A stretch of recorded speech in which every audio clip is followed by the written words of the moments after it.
Look, in the United States, we are seeing a rise of very frightening nihilistic violence. School shootings. I think we've had 26 law enforcement officials assassinated. Now, I'm not talking about like gun battles. I'm talking about assassinations. Guys walking up with guns, shooting them while they're parking their cars. And these are very disturbing signs. And they are examples of people who, I mean, some of them obviously are psychotic and, you know, there are mental issues, but people are breaking down. I mean, you should read, Chomsky points this out, and he's right. Read Stacks. This is the guy who drove, you know, flew his Cessna into the IRS building in Austin, Texas. But you should read his manifesto, where he talks about living in a, you know, rundown project, everybody's eating dog food. I mean, that's real. And this kind of mania for hope that has infected even the left is a political pacifier. You know, everybody is kind of addicted to these happy thoughts. And that keeps us complacent. So I've been reading Wages of Rebellion. I wanted to ask you, do you think a revolution could happen in North America? Well, I hope so. It's all we have left. I think when you look at all of the ingredients that go into creating revolt, the ingredients are there. We are going to have to destroy the system of corporate power by non-cooperation, by obstruction, and by refusing to be fooled by these very clever political carnivals, Canada having just finished one, that cough up these ineffectual figures that are going to do nothing to reverse C-51, which is the very draconian security and surveillance bill, in some ways worse than the Patriot Act. You've got the tar sands. I mean, the Liberal Party is not going to touch that. And in the same way that Obama didn't touch security. It's up to us, and it means acts of sustained civil disobedience. We have a moral imperative to stand up, if not for ourselves, for those who come after. That one revolts finally not for what they can achieve, but for who it allows them to become. And that we can't use the word hope if we don't revolt.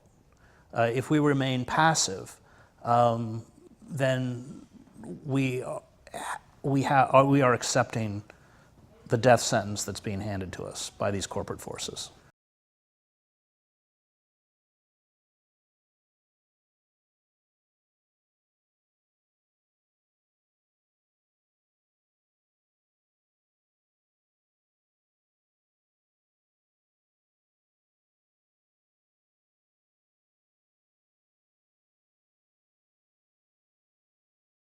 Let me ask you, why did you wait so long? I did not last like you. I didn't wait long. Why I didn't wait long. like you? I didn't wait long. I wanted to make sure, unlike most politicians, that what I said was correct, not make a quick statement. The statement I made on Saturday, the first statement, was a fine statement, but you don't make statements that direct unless you know the fact.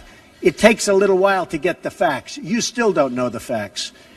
And it's a very, very important process to me, and it's a very important statement. So I don't want to go quickly and just make a statement for the sake of making a political statement. I want to know the facts. If you go back to my, in fact, I brought it.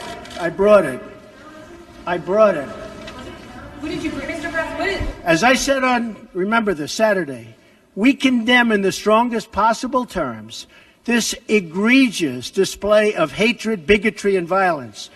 It has no place in America. And then I went on from there. Now, here's the thing. Excuse me. Take it nice and easy. Here's the thing. When I make a statement, I like to be correct. I want the facts. This event just happened. In fact, a lot of the event didn't even happen yet as we were speaking. This event just happened.